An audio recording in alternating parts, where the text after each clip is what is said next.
Good morning. It's Morning Oasis. Welcome back.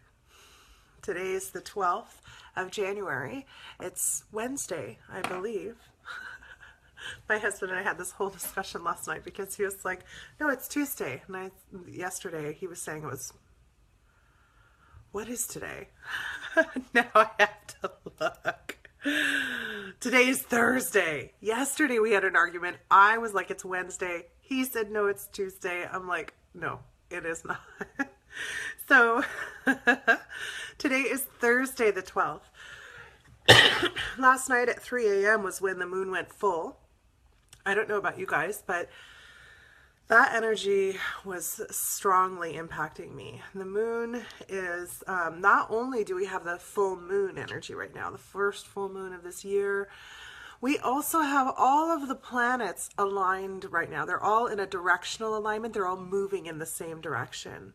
So I don't know if you've ever seen one of those videos where the killer whales are trying to get a seal off of, usually a seal, off of an ice float in the Arctic. Or in the Antarctic, I mean, rather. And they come at that ice float as a team. And they create a wave. Good morning, Brittany. And that wave, it makes the whole ice, this whole big piece of ice break up as a result of this wave going underneath it. And they're doing it with intention. And they can time it so that the wave either washes up over the ice and sweeps off the seal, or it breaks up the ice, or it knocks the ice unsteady. It's pretty amazing to watch, actually. That's kind of what's happening to us cosmically. The planets are like the whales, and our atmosphere is like, our space is like the sea. And it's constantly impacted by the energy of all these other bodies, these planetary bodies, lunar bodies, by the stars. There's so much going on. Just like when we take a snapshot in the ocean, we don't really think about all the movement that's occurring in there, the currents, the eddies, the jet streams. We don't think about those things because we can't really see it. We also don't tend to think about it in the air either until we feel it in the wind. But there's a lot going on. It's very dynamic. So right now we have all of this energy moving and shifting. And that's part of why, for so many of us, we feel this overwhelming sense of this shifting and this movement and this energy. Communication is wonky. It's wonky for a reason, though. All the parts of yourself that you unconsciously limit yourself by are coming to the surface. And it's like causing these big breakings in relationships. Tiffany Styles wrote up one of her cosmic posts talking about, what's going on with the energies, what's happening. And it was just so spot on. She's always spot on. I just absolutely love her work. But one of the things that she was talking about is you may be having exes show up. You may be having old friends show up. People who are not actually very healthy for you to interact with. That may be not because they're unhealthy, but because when you interact with them, your behavior becomes less than what you want it to be, less authentic than who you want to be. You aren't able to show up in those relationships authentically or wholly. I know that my husband and I have been going through this a lot. Good morning, Teresa. We have had over the last, I would say 4 weeks, had everything break that doesn't work in our marriage. Anything at all that doesn't suit us, that's not working for us, is breaking. And we had to face this choice. Is the marriage not working, or is it the relationship that's in need of adjustment? And one of the things that we tend to do in our current culture is constantly seek comfort, constantly seek joy. Well, those aren't things you can find. Those are things that come into place for you. So today we're going to kind of work on the relationship side of the victim filter, because this week's theme is victim filter. But first, I had a request from Sue for a card pull, and if anybody else would like a card pull, I can do at least one or two others. Let's see which cards want to talk to Sue today. Ooh.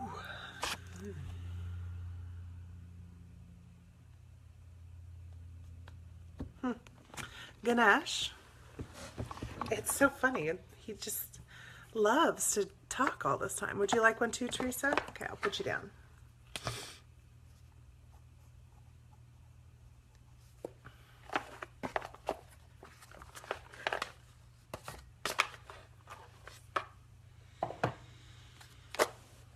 Well, let's see. So let's see what Ganesh has to say. I'm sure it'll be relevant for all of us, as each of these card pulls tend to be.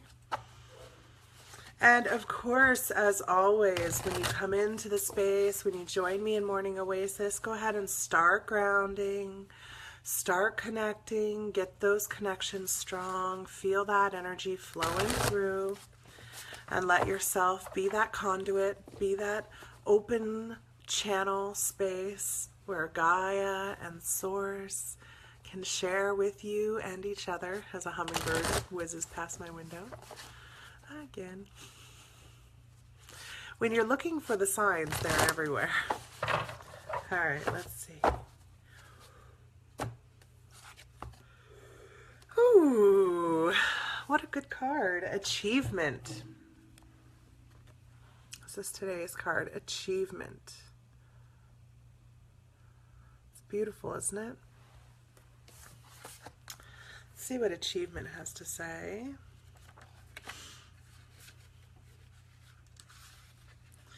You're surrounded by abundance and prosperity, luxury and quality, prestige and sophistication, value and elegance. Many stories relate that Ganesh has two wives, Siddhi, success, and Riddhi, prosperity. The symbolism of these two women indicates that if you walk on the path set by Ganesh, success and prosperity are guaranteed to be by your side always. The search for material success seldom brings with it achievement of spiritual goals. Ganesh wishes you to realize that by actively developing your spirituality and consciously working with the divine, you will experience positive flow on effects in all areas of your existence. When you stay connected to your spiritual nature, you have a more serene mind. Develop an accepting perception of yourself. This attitude will help your heart open to spiritual matters. A high level of self-mastery coupled with a high ethical practice will increase the likelihood of enjoying material success. As more people discover the rewards of a more dynamic and fulfilling spiritual life, this success will become the norm in society and not an exception for a few eccentric individuals. The more relationships among human beings develop into true kinship, the more humanity can achieve beyond the present limits of knowledge and material measures of success. Become a part of the brotherhood governed by love, working toward building a happier, more loving and productive global society. So in the air right now. I'm so in the air right now. I think of all the spiritual teachers that I know and respect or have followed at some point or recognize myself within, of all of the people who are doing this as practitioner work, the ones who are trying to survive based on the money that they can earn doing spiritual practice work, I rarely find any that are successful. If in any way the idea that this work, teaching it or doing this work, is what's going to make it so that I can survive, those are the people that I'm noticing are getting stuck and trapped.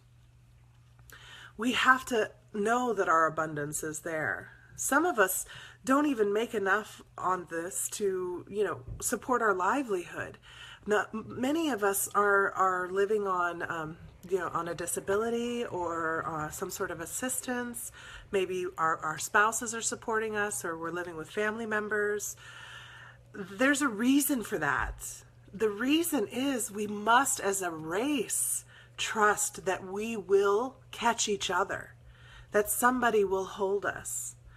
So that's one of the main reasons that I started doing this show, right? Was because I had to let go of the idea that I'm going to be able to make money this way, right? That I'm going to be able to support myself this way. Because that was part of that old trap with my husband too, was I kept thinking I've got to figure out a way to earn enough money so that I can have an independent thought. I don't have to make my choices dependent upon my husband or his earnings, or all of those things. All of those thoughts were going through my head. And it wasn't until I realized that I was divinely held and supported, that I was cared for in all ways, that my husband loved and supported me and held me, until I understood that I was held, loved, and supported. It was this block. It was this kind of like a rut, all these ruts that I'm trying to move through. But when I let go and I was like, you know what? I'm never going to make enough money doing it this way. I'm never going to earn enough money, right? This way. And just let that go and decide I'm just going to show up and be of service, however I can, whatever that looks like, wherever that takes me, however that leads me, that's what I'm going to do. And I let go of the concept of the money piece and just allowed and recognized that I would be held. The more I do that, and when I step into that space, beautiful things happen. I walk past a restaurant and the owner, who I happen to know, runs out and says she hasn't seen me in a while, invites me in and makes me a sandwich. Excuse me. Deep truths. Right. So the more let's see, or I'll be at a coffee shop thinking, oh, I'll just get a cup of hot chocolate. I've got a little bit of cash in my pocket. I can afford to get a small hot chocolate, and that'll be enough for me. And my friend ends up popping in line behind me and pays for my drink and asks for a large, right? So this is the way we're getting supported and held. We just have to trust and show up where we're inspired to show up. That's how we move forward. The reality is, I actually have an incredibly abundant life, personally. I'm not speaking for anybody else, just myself. I live in abundance. Honestly, I live a little bit like with excess, with, some comfort and security. My husband has a great job. The insecurity came about with me and him because I didn't want to trust in that. I didn't want to feel that. I wanted to be independent. I wanted to do it on my own. I wanted to feel like I was my own person. I wanted to feel like I could have my own money, right? I'd been working since a child, never not had my own money. Oh, money. Such a tough one. So again, recognizing the achievements, that's kind of where that card was going, and seeing how that's what's going to get us there. That ease and grace and flow.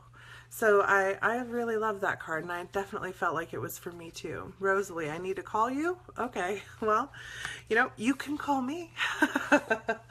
And let's see, Teresa, you asked for a pull too.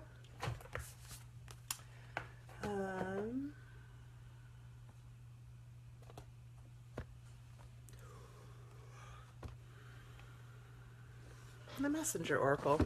Certainly there's a theme with the decks that want to be read out here. Let's see. I do love these cards though. I don't get nearly enough time with them.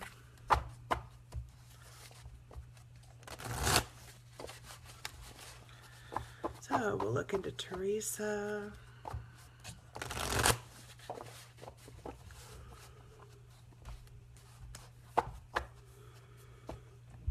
I believe it was Teresa Brunel.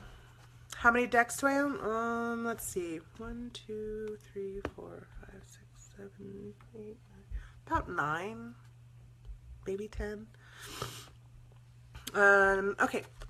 I kind of only pick up decks when I feel like I really need them. And oftentimes when decks come to me, they end up leaving. So I've probably bought maybe a couple dozen decks over my life. Usually I'm a conduit for the deck, and the deck goes to someone else. Like, it won't feel like it's all the way mine. In fact, I even have a box of one. Oh God, I loved this deck, but it never felt like mine. It's called Nature's Whispers. Oh, it's upside down. Nature's Whispers. And it's Oracle cards by Angela Hartfield and Josephine Wall. The imagery is out of this world. Oh, you have 9 decks too. That's awesome. The imagery is amazing in this deck, but it never felt like mine. And I was with my sister over Christmas, or Thanksgiving, visiting family over Thanksgiving. And my sister and I didn't grow up together. We were kind of learning as adults how to become more close and come together more, and support each other more. But she's kind of like, okay, so you're psychic, the real thing, like you're really a psychic, we had that whole conversation. And I said, well, I mean, so are you. You just don't know it, not using it, not actively. So she asked me to read her cards, and I didn't know why. My 2 most used decks, the decks I use the most, are my Shadowscapes Tarot deck and my Thoth Tarot deck. Those are the ones I take with me to fairs or functions. I find that they have messages that can communicate with just about anybody. And I prefer, when I'm going to be doing readings, to use tarot over oracle cards. Oracle cards are great for myself when I'm using them for myself, because the author has this whole message within them. The author's messages in these oracle cards are really what pull me, the art and the message. So with the oracle cards, I tend to not take them to fairs. I don't memorize those messages. I'm not trying to give the reading of that author, where tarot cards are more open. They're much more in a state of allowance for the reader to interpret via the symbolism. So it's about connecting to the symbolism at that point. But that said, I ended up reading my sister's cards, and the whole time they're just screaming at me, these aren't yours. These are hers. These are hers. And so I said to her, I was like, oh, okay, yeah, so these are yours. And she was like, wait, what, really? And I said, yeah, she could just look at the card and pull everything she needed. That's when you know it's a good deck for you. When you can pick up a deck, look at the card, and you don't even have to look at the book. You're like, oh, I know what that means. I know totally what that's saying. I can receive all of the information off of this piece, this image. So that's when you know it's a really good deck for you. And that's how it was for her. So I still have to send this to her. This is the box and the book for that deck, because I, of course, didn't take them with me when I was traveling. Just the minimum. So, Teresa. This is interesting, because we just had a whole conversation about this. A New Day Dawns is the card that you got. Let's see if you can see it. A New Day Dawns. This is the number 1 card, the very first card in that oracle deck. It's the very beginning. Early transition. And in this one, she says, today is a new day. With the dawn comes an opportunity to begin again and to embrace something new. Create what you wish to create. Become the person who you dreamed of being. Do not allow your doubts or fears to hold you back, for this day is bright with hope and good fortune. Go forth and greet it with a smile upon your lips and joy in your heart. Yes, that is exactly how I seek out the decks. It's the only way I shop for things, is that it connects and speaks to me. Yes, and it's a dragon. Have you been getting a lot of dragon energy, Teresa? I'm noticing dragon energy is huge right now. They're very much so supporting us. The dragons are all around. One of my friends, Brian, what is his last name? Oh, it's not coming to me. I know I've posted some of his stuff on the Healing Pathwalkers group if you're interested. He considers himself to be a dragon fire, dragon worker. That's what he does. He connects dragons with dragons. He connects people with their dragons. He's he is on point. And one of the things that he said is that the dragons will show you a symbol.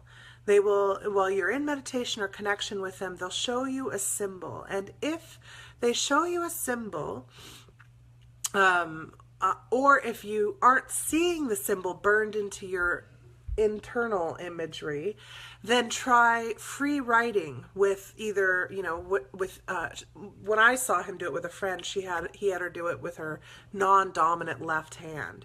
And to draw that symbol out. That symbol is like your sigil. And to then draw that symbol where you're standing, under your feet, and walk with that symbol beneath you. And that's how you hold that dragon energy through your day. So I thought that was pretty amazing, pretty powerful. And I hadn't heard anything like that before. And that's one of the reasons that I absolutely love collaborative work and collaboration and meeting other people on this journey. We are not soloists, though everything teaches us that we must be a soloist in our work, what we put out. But what we learn, we need each other for that. We need each other to inspire, to share, to understand. I hear this from so many of you. I can't do it for myself. I can't read for myself. I can't see or understand for myself. I can't pull that information in for myself. And I believe that that's the hurdle we're getting over right now. That we are going to get better and better at seeing for ourselves, even if it means looking at the mirror to see ourselves, looking at the external and recognizing, oh, that's me. That's the rest of me. That's the part of me I've rejected. That's the part I've left behind. Yeah, I do. The Thoth Tarot deck that I have, I can show you. I use it exactly the way I read regular tarot. And it's just different symbolism. So this is what the back looks like. Now, Aleister Crowley is the one who did this deck, this Thoth Tarot deck. I find it interesting. It's got some very interesting symbolism in it. For instance, here's the Queen of Swords, and she's got a big Merkaba, she's ready. Oh, this one is one of my favorites. This is the High Priestess. I actually would have visions of this. That's one of the reasons I knew this deck was a good deck for me. When I started to use it, I was recognizing visions that I was having. I actually sought this deck out because there was one of those, I don't know if they're called a GIF or what they're called, but where it's flipping cards and you click it and then it shows you what your reading is. Yeah, I'm not sure what you mean by that, but Laura, this card though, with the High Priestess, see how she's, from her hands is this netting, this web, and she's just kind of holding it gracefully. She's not trying to control it. She's just allowing it to flow through her hands and around her. That is an image that I have when I'm working with the web, when I'm working with that whole collective consciousness. It's powerful. So that's another way you can know, oh, that's a deck for me. I recognize the symbolism. This is something I've seen before. That's another way we lead ourselves into what we're ready for next, where our next ready point is. Okay, so we're already halfway through. I'm sorry, I didn't realize how quickly that time went by. So what I wanted to talk today about in victimhood is the relationship piece. It's pretty easy when we're not in an intimate connection with somebody to go, oh, look at them, they're in a bad mood. It doesn't really have anything to do with me. So I can easily walk away and step away from this bad mood person, right? And if the bad moods continue, then we can easily say, oh, I need to not be in that relationship with that person anymore. I need to stop interacting with them. We tend to, as a culture, we're very disposable, right? Everything is disposable for us, even people in our current culture. Friendships tend to not last that long anymore. Relationships, marriages, our divorce rate is really, really so hard. It's hard. It's hard. And I'm not sitting in judgment saying no one should get divorced, right? There's a lot of people that get married that aren't quite ready for that, and are not expecting what marriage actually is to be what it is. We tend to get into a relationship with another person because we feel like they are fulfilling a need inside of us, whether it's a need to be accepted, to be loved, to be held, to be engaged. Sometimes friends are people that we engage with. They get us excited, they get us motivated, they get us out, they get us doing things. And until the relationship stops serving us, everything is smooth. But once, for one or the other of us, the relationship feels like it's no longer serving, or it's hurtful or damaging, we tend to believe, oh, that's a sign that it's time to walk away. I personally have a struggle with that part. I don't actually believe that that's the time to walk away, though others walk away from me, and I'm always fine with that. I never hold anything against them. Even my mother walked away. I confronted my mother about some things that I felt needed to change in our relationship, and her response was, I think that's your victimhood filter, and I think that you've been using this your whole life, and I'm releasing you from being my daughter. All done, goodbye. So that was fine with me, actually, because I knew that another person is going to step into that mirror space and show me the truth of myself. I don't need it to be her. So we have these choices, right? We can choose to continue to engage with people that are hard for us to engage with, or we can choose to walk away and allow another person to step into that role. There's definitely times that I have done that. I've actively said, I've gone up to source. I don't want to learn this with this person anymore. I am all done with this person, and you need to give me someone else. All done. All done. I will learn it from someone else. And the next person that came along, it was a little harder of a lesson. It was a little bit more in my face, a little bit more destructive of the relationships around me.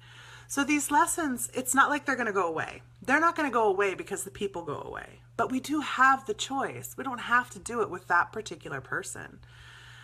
That said, the lesson won't go away. The lesson's going to keep coming back. So if you find yourself in these themes, you're going to have to address the lesson.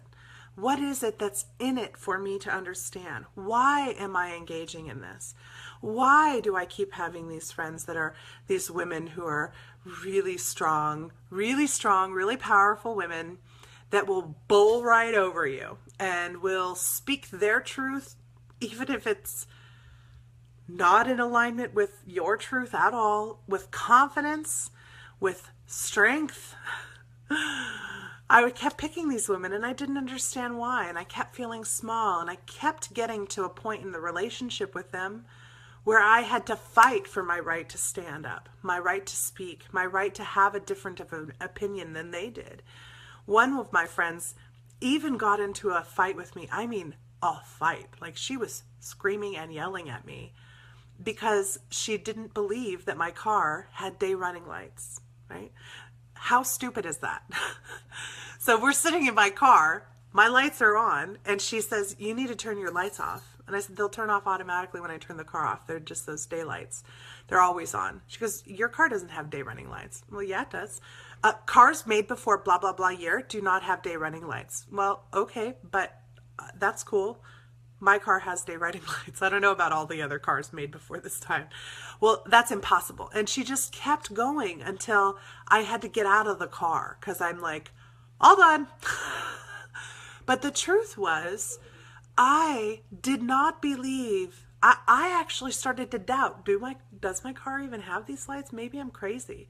Maybe I'm autopiloting, turning on the lights this whole time, and I don't even know it. I began to doubt myself, and that's what she was there to actually serve as.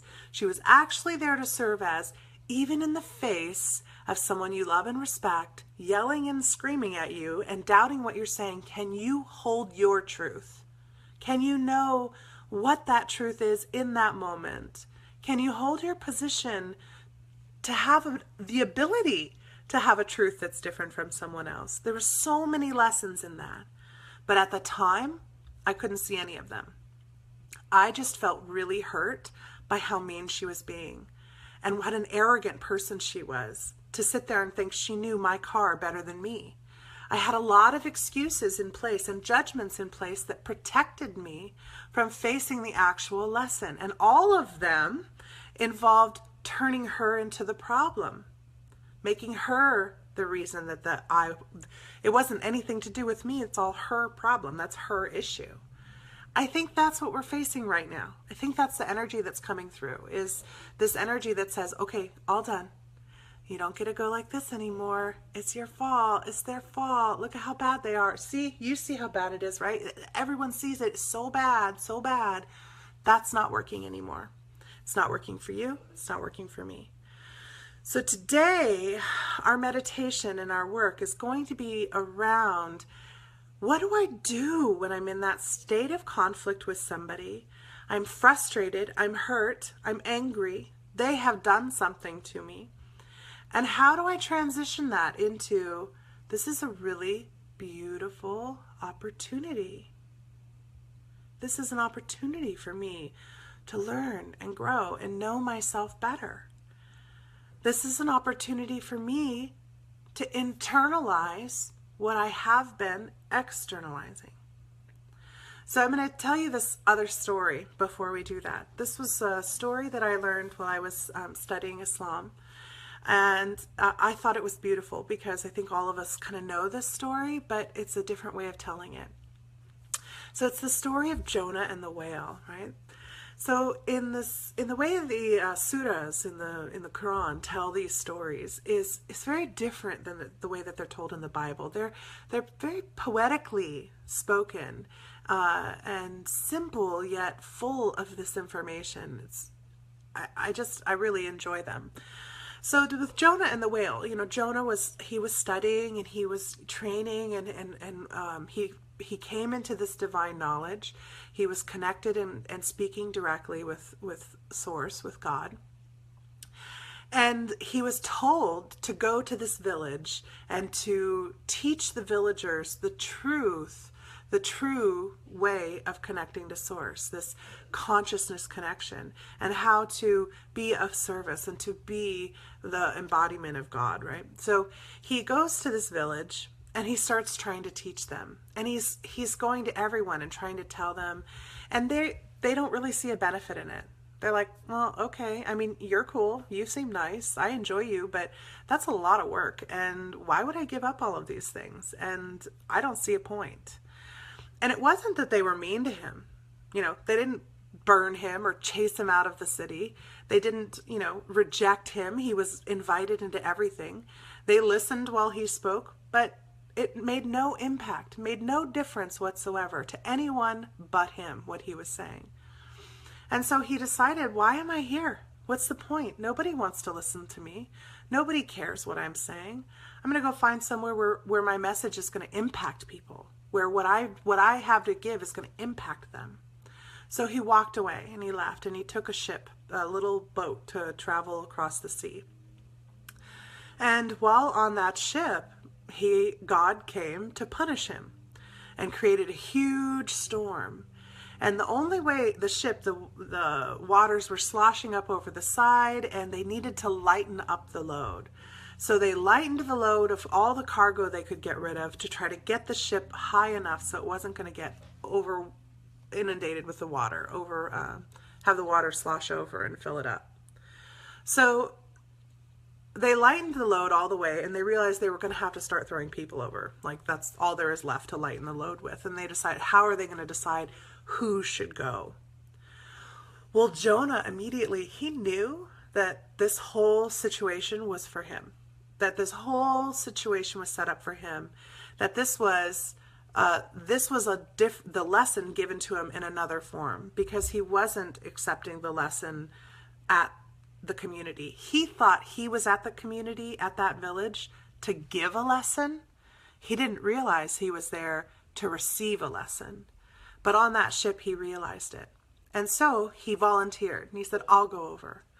But everybody else said, no, that's not fair. You shouldn't be the one to just automatically go over. We'll draw straws.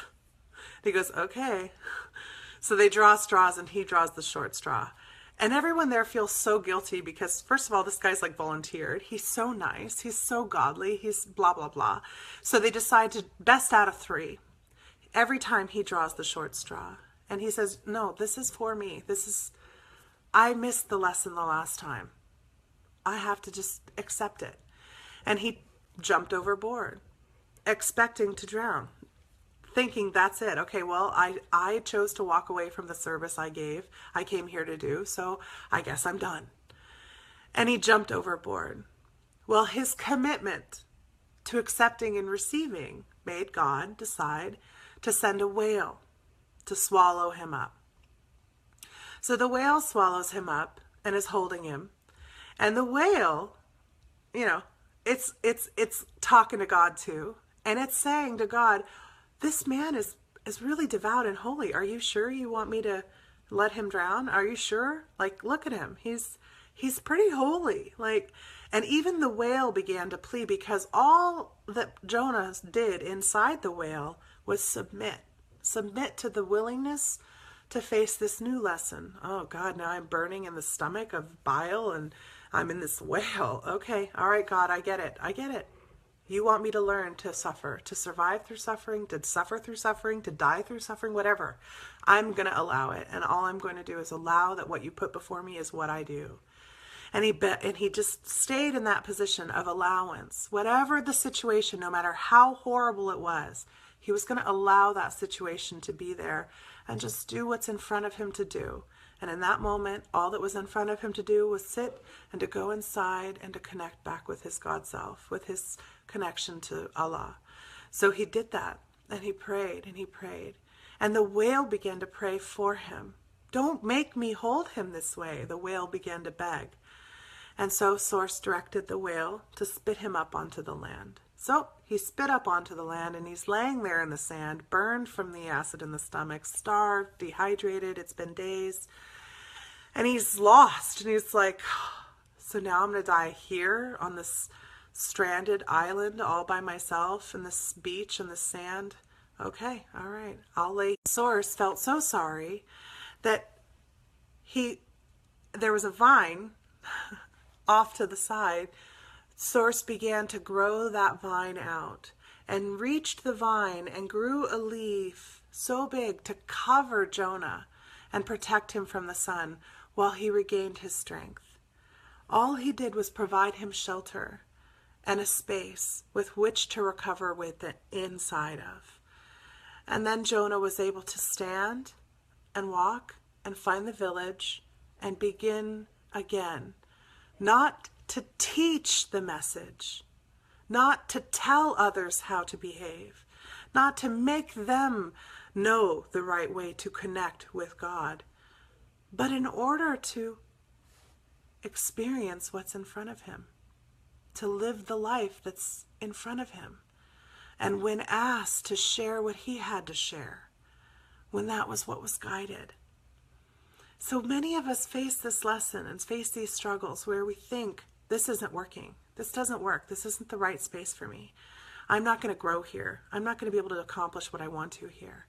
So we move on to the next thing. But we left behind the lesson that we didn't allow ourselves to see. So that's what we're going to work on today. This allowance of the lesson. And see what it's actually there for. What is it actually teaching us? So I hope you all are good and grounded and good and connected. I'm going to just feel it out. Yeah. You guys are so good at that. Oh,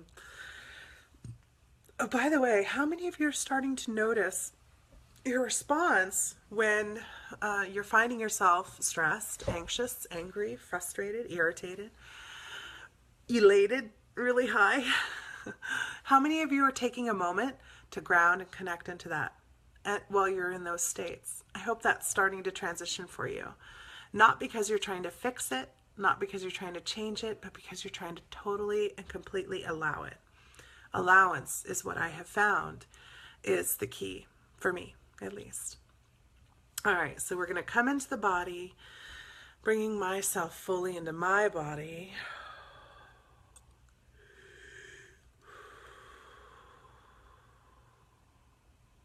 Feeling that source and Gaia energy flowing through the system, flowing through the energy fields, moving and vibrating, feeling your own energy, calling these into focus.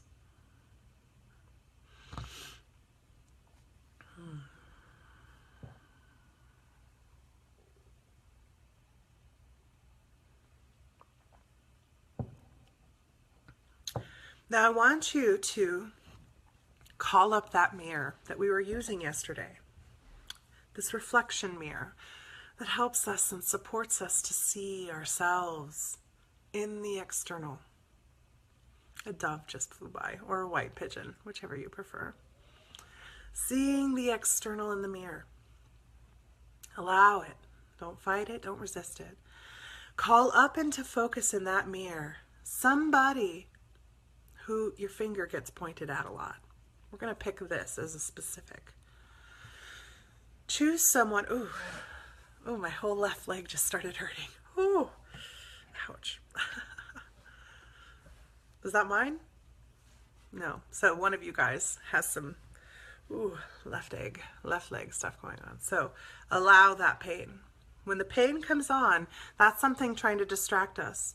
Are you going to stay focused even if it hurts? Yes. I'm okay with it hurting right now. I don't need to solve or resolve the pain. I allow that too.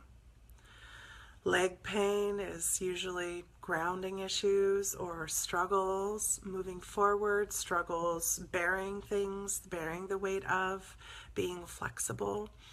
And it's left leg, I'm sensing it's kind of a masculinity. Maybe it's a way of showing dominance or control or trying to be in control of the situation by keeping it of a singular focus. Not sure. Whatever it is, allow it, and it's okay. As we look at that mirror,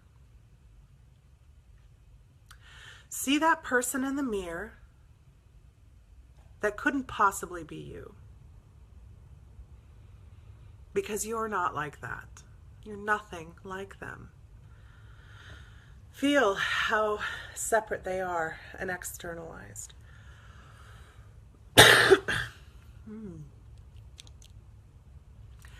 It's okay if we haven't always spoken our truth to this person. It's okay. We're just going to note that right now in the body. Thank the throat for all the times it hasn't been able to speak the truth. We're going to note this tightness in the heart area. Thank you for showing me I don't feel the love here. Thank you. Accept the body's communications.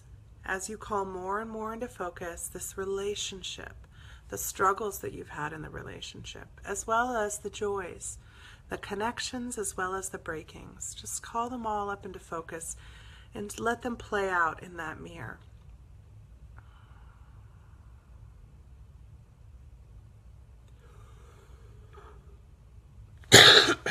Practicing being in the observer state.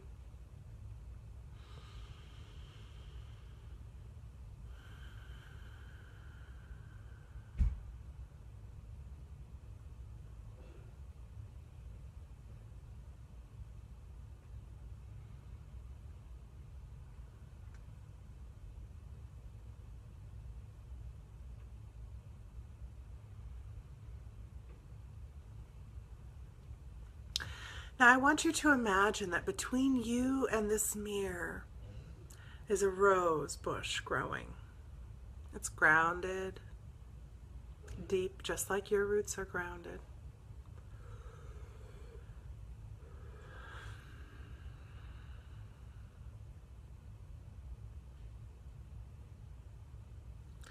See that rose bush beginning to grow buds,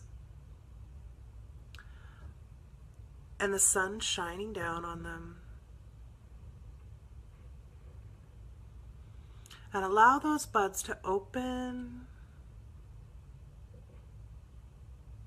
seeing how many roses are on your bush. Just taking some moments, we're going to do a little diagnostic stuff. So, how many roses are on your bush?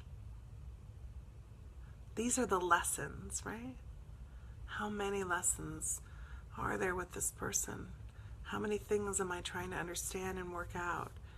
Do you have one of those wild rose bushes with 1,000 roses all over it? Then this person, this is deep soul work for you. There's a lot of lessons available in this person for you if you can start receiving them. Is there just one rose? Maybe two? Perhaps that's what you have to learn. What color is the rose? Is it one color? Is it many colors? Are different roses on the bush different colors? Color, frequency, and vibration links into your chakra system and tells you where in your system these issues are resting. So if it's red or black or dark brown, it's your root chakra. The lessons are around safety, clan, love, being held and supported. I have this clan that will love and support and hold me. I am held. There'll be money issues, house issues, basic need, survival need challenges are being worked through in that kind of a relationship with that color. Is it orange? Some form of orange? Then it's going to be in your sacral, about your passion, your role, what you came here to do, how you work in your clan, who you are within your community, and what your roles within that community are. What drives you? What engages you? Is it yellow? And it's going to be a lesson in relationship to your personal power, your sense of self, your I am, away from my clan. Who am I? All on my own. Is this person helping you define yourself as an individual? Who are you expressing? What did you come here to express for? Are they here to help you with that? Using your compass as you evaluate and look at these things to see, is this authentic? Is this truthful? Is this in relationship to me? Is this mine? Right? It's all yours, but you'll get there eventually. Is this mine for right now? Am I ready now to see it? Is it pinks or greens, your rose?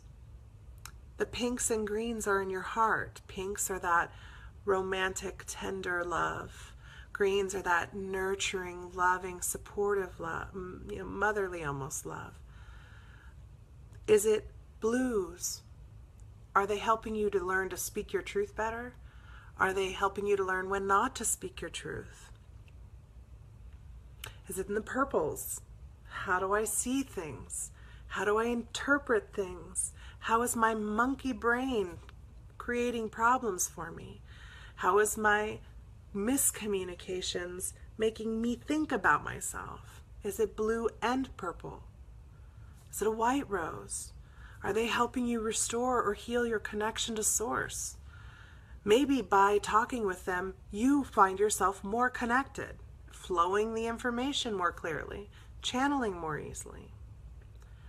When a rose has spots or multicolors to it, it's showing you the interplay, the relationship of these chakras. Flowing those color energies through you, allowing them to show you this, and then flowing source energy through you, through the rose, is how we bring balance back in and open up that lesson so that we can learn it. So seeing this rose bush between you and the mirror, now you've looked at it, you have an idea of how to kind of tell, what is this rose bush saying? Does it have big spiky thorns? Are you feeling like you have to protect and guard yourself? Or is the other person so protected and guarded that you're afraid you'll get pricked if you try to do your truth? Is that part of your lesson? So it'll hurt a little, and you'll grow and recover. You get pricked, whatever. What is your lessons here with this person? Call in that prismatic, divine light to shine on the rose bush, the roses, and ask them to support you in seeing the truth of this lesson between you and this other person. Call up your judgments of them.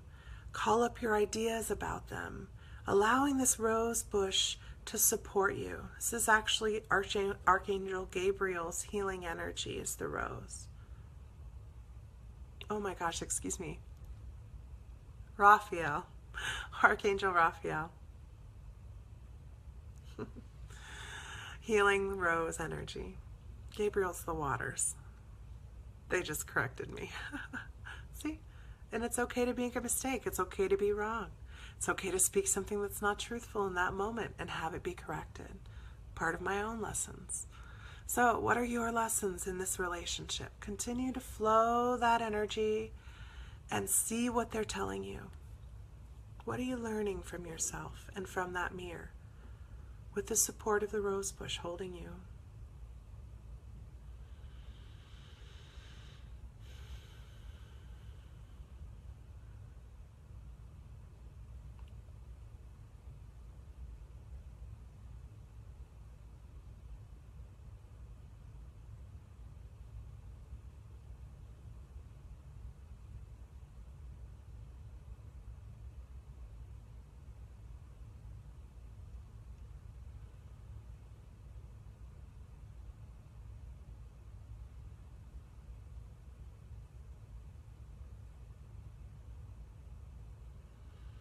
Now hold space while you work through this.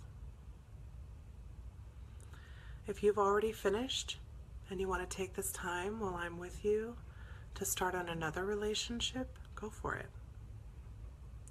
Remember, we're not fixing anything. Right now, we're observing, allowing, witnessing. That's what we're doing right now, is witnessing.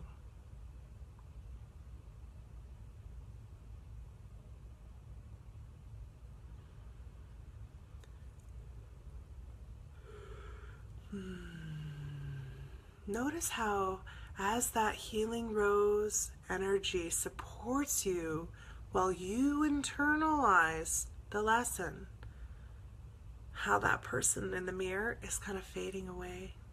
It doesn't really matter who they are. They're there to serve. That's it. Once they're done serving, they'll go away. That doesn't mean the person in your physical life will go away, but that aspect, that role, will start to go away. Sometimes the physical person too. Especially if it's just like one rose. Very good. Doesn't that feel lighter? Doesn't that feel a little better? Do you feel an engagement, an emotional engagement when you think about and call back up the times, maybe a fight you had recently with this person? Do you still feel that struggle? Or does something else pop into mind about it? Are you starting to see other perspectives? This is the work. I want you guys to take over this weekend, and tomorrow's going to be a Q&A day. So over the weekend, I want you guys to try to do this exercise with as many people as you can. Now, here's the closer. When you're all done looking at that relationship, look at that person in the mirror and thank them. Tell them how grateful you are that they brought this lesson to you. How grateful they are that no matter how uncomfortable their role was, they played it perfectly so that you could understand you better, and that they served you in the most divine of ways. Show that gratitude to them and to yourself. How grateful you are that you were willing to let go of your perspective and observe, learn, grow, be vulnerable. How grateful you are you were willing to play the uncomfortable roles for their lessons, for their learning, as you release yourself from that guilt too. Gratitude will unlock you from the destructive cycles in relationships every time. True gratitude. So tomorrow is a Q&A day. Every Friday is going to be Q&A Friday. The whole show will be card pulls, your questions. If you guys want me to guide you in a particular kind of meditation, it's all going to be responsive to you. Feel free to post in the group, Healing Pathwalker group, about what you would like to have addressed in that Q&A Friday for this week. Feel free to check in with me directly through PM, or just come in tomorrow and write your questions in your comments field. I love you guys. Again, what an honor it's been to be on this victimhood journey of this week with you. This is huge work, hard work, lifetime work. So no, we're not done. We've only begun, and we're grateful. We're grateful to be on this journey, and I'm grateful for you. I'm grateful that you're here. I'm grateful that you support me in my work and my journey, and that all of you serve as my mirrors so beautifully. I'm really, truly grateful and honored. Have a wonderful rest of your evening, day, and I'll see you guys tomorrow morning. Bye. You're welcome, Sue.